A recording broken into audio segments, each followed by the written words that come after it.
Coffee lover के नाम से आए हैं। Hello hello. हेलो जी, मेरी आवाज़ आ रही है? आ रही भाई, क्या हाल है, कैसे हो आप? ठीक ठाक। आप लोग सुनाएं कैसे हैं? बस मैं ठीक हूँ भाई। सबसे पहले क्या? तो आप सबका बहुत शुक्रिया। आप लोगों की वजह से ही चंद साल पहले जो है वो भटक गए थे, अच्छा। और एक साथ ही रोस्ट बनेगा सबका।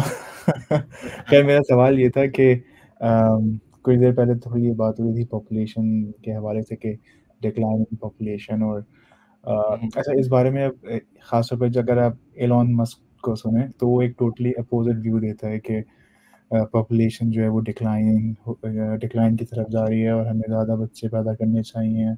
तो इस बारे में बड़ा मतलब कन्फ्यूजन सी रहती है कि कौन सा ओपिनियन जो है वो ज़्यादा सही है, क्योंकि वो इस बारे में बड़ा वो एज एन एग्जांपल तो वो ज़्यादातर जो है वेस्टर्न सोसाइटीज़ की देते हैं, जैसे जापान की और दूसरे मुल्कों की। लेकिन जैसे आपने भी शुरू में कहा था कि ये सारे मुल्क जो हैं वो आहिस्ता आहिस्ता इमिग्रेंट्स को भी लेना शुरू कर देंगे।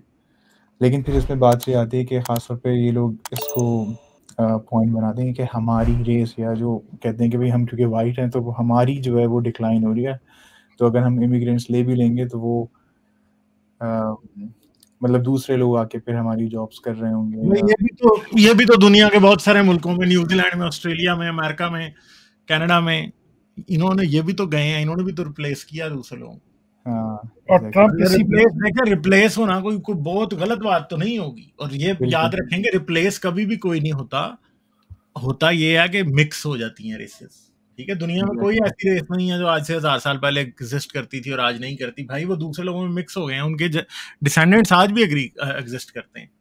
बिल्कुल, ठीक मैं इस चीज़ से एग्री करता हूँ, लेकिन मेरा है। पॉइंट ये था कि इलॉन मस्क जैसे लोग, मतलब आपको नहीं लगता है कि वो, या हो सकता है वो शुरू से ऐसे ही हो, वो लेकिन मुझे लगता है कि अब आहिस्ता-आहिस्ता वो राइट विंग की तरफ होता चला जा रहा है।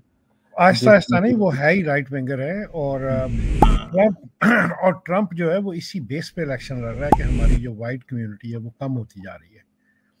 ठीक है ना? अंडरनीथ अंडरनीथ जो अमेरिका के अंदर जो वो कैंपेन कर रहे हैं, वो इसी बेस पे कैंपेन कर रहे हैं कि अगले पता नहीं 2 साल में, पता नहीं कितने साल में, मैं भूल गया हूँ, कि जो बच्चे पढ़ रहे हैं स्कूलों के अंदर वो अपना नॉन वाइट जो बच्चे हैं वो ज़्यादा होंगे और वाइट कम हो जाएँगे।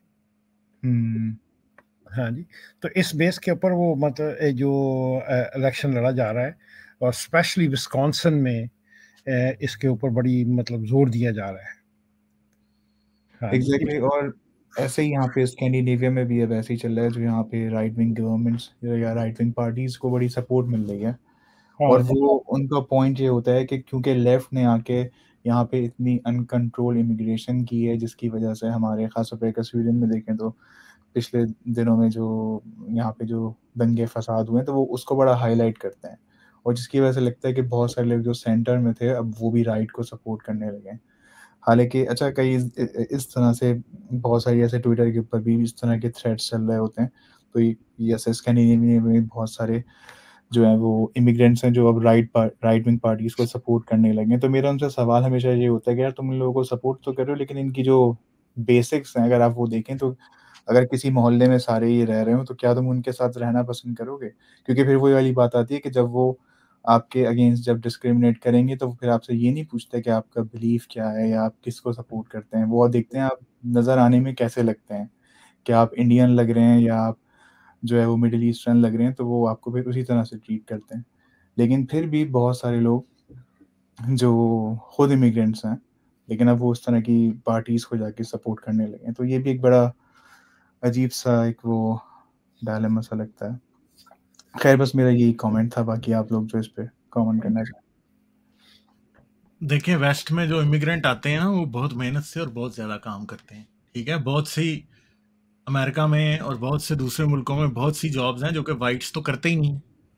जैसे अमेरिका की मिसाल ली जाए तो सारे छोटे-मोटे काम जो हैं वो स्पेनिश करते हैं। आपको कहीं जाएँगे, आप किसी जगह, किसी हॉस्पिटल में चले जाएँ, किसी जगह जाएँ, तो क्या होता है कि आप यही देखेंगे कि स्पेनिश है जो सफाई कर रहा है। ठीक है? कहीं पे कोई गार्डनर है तो वो है। कहीं एग्रीकल्चर जो है जो पूरी एग्रीकल्चर इंडस्ट्री है उसके अंदर मोस्टली जो है वो मैक्सिकन आके काम करते हैं।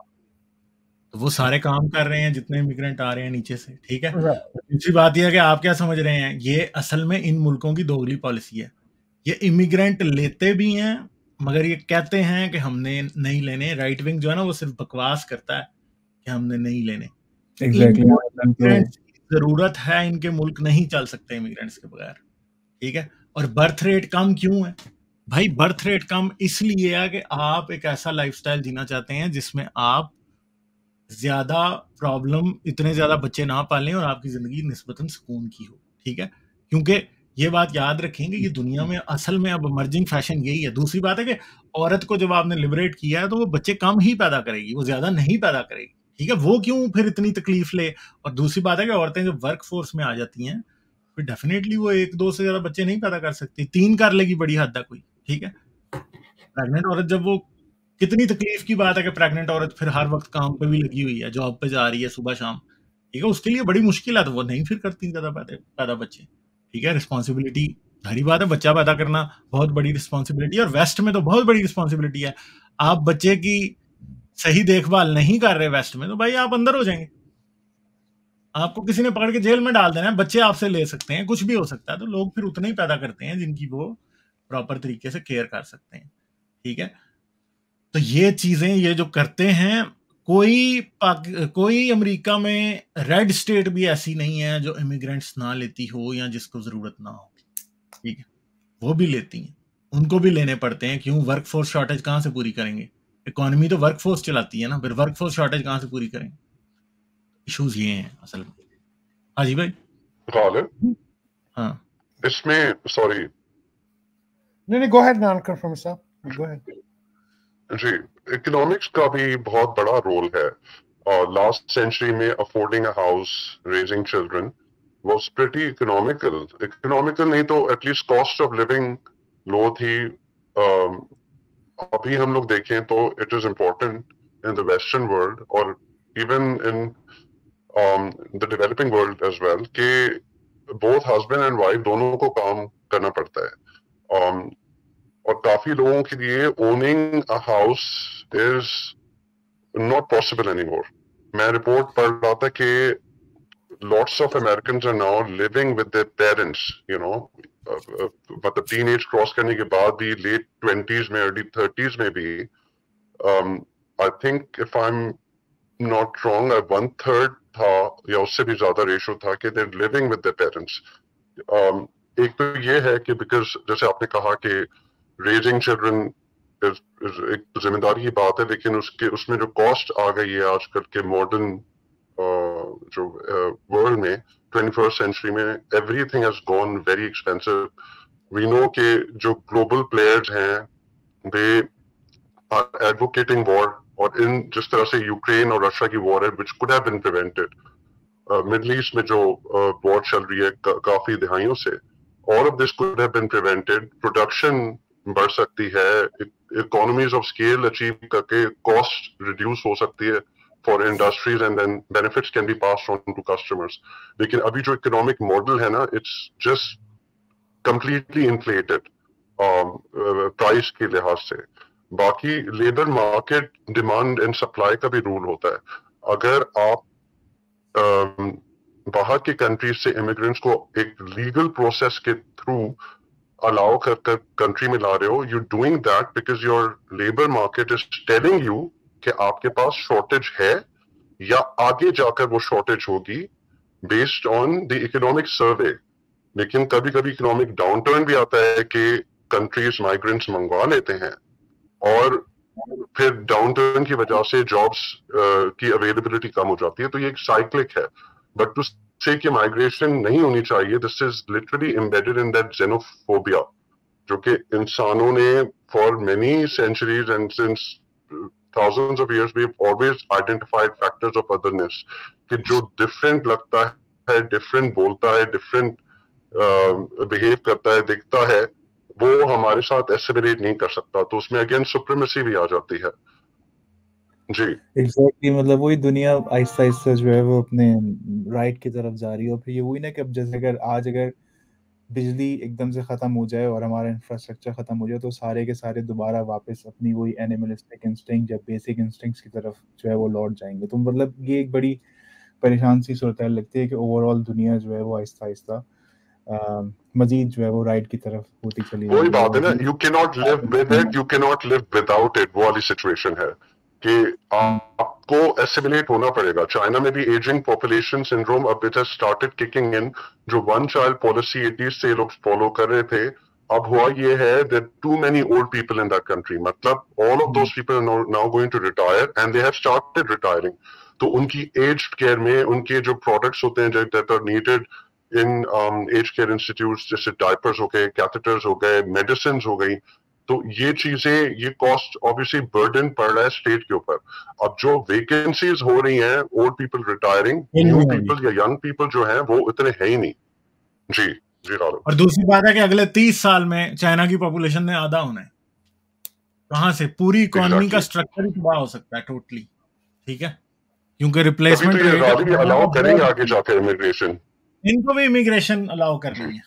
पाकिस्तान से लोग चाइना भी इमिग्रेट करेंगे, इंडिया से करेंगे, ठीक है। अफ्रीकन में अभी दुनिया में जो आगे पॉपुलेशन एनालिसिस हो रहा है उसमें ये है कि अभी दुनिया में जो पॉपुलेशन, इमर्जिंग पॉपुलेशन, जो यंग पॉपुलेशन असल में रह गई है ना, वो अफ्रीका में रह गई है। इवन के पाकिस्तान और इंडिया जो है ना, आने वाले वक्त में अगले 20-30 साल में इंडिया तो जल्दी चला जाएगा, पाकिस्तान भी पीछे पीछे ही आ रहा है।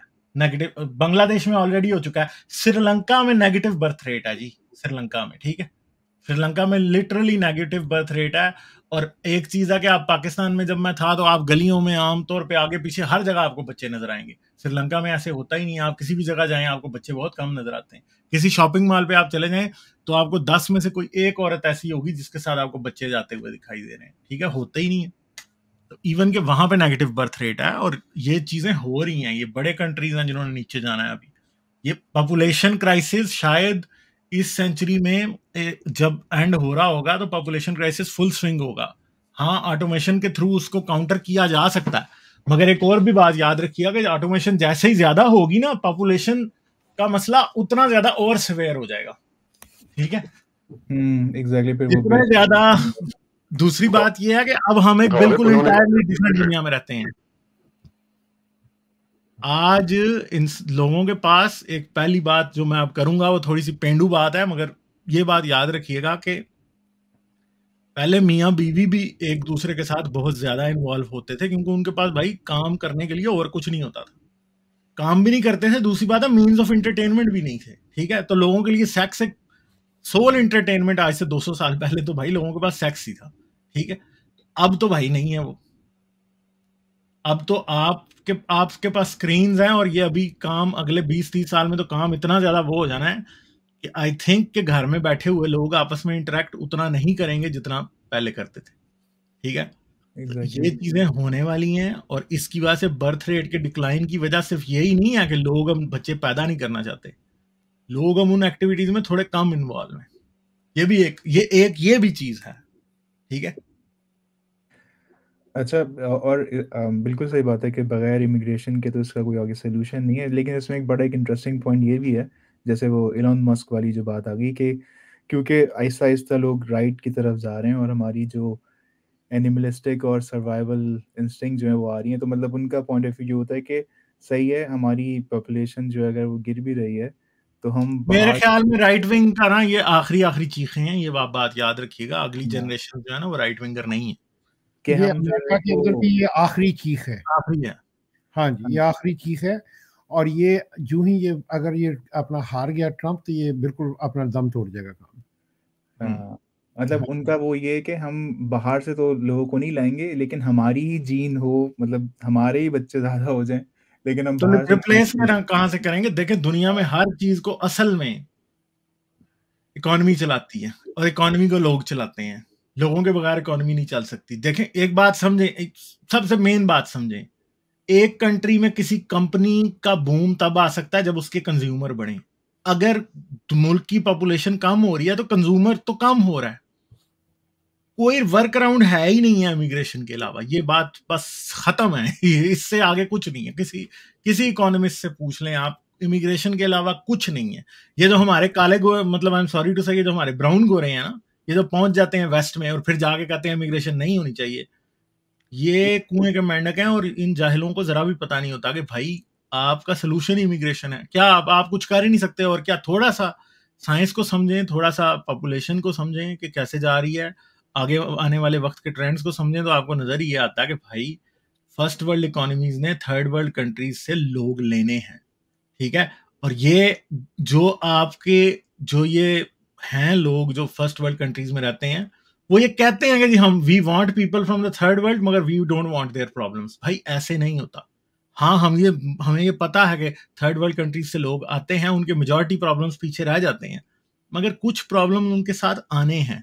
और ये भी बात याद रखें कि थर्ड वर्ल्ड के बहुत से प्रॉब्लम्स के लिए फर्स्ट वर्ल्ड रिस्पॉन्सिबल भी है, ठीक है। इस बात को कोई डिनाई नहीं कर सकता कि थर्ड वर्ल्ड कंट्रीज के प्रॉब्लम्स के लिए फर्स्ट वर्ल्ड रिस्पॉन्सिबल है, ठीक है। ये प्रॉब्लम्स हैं भाई।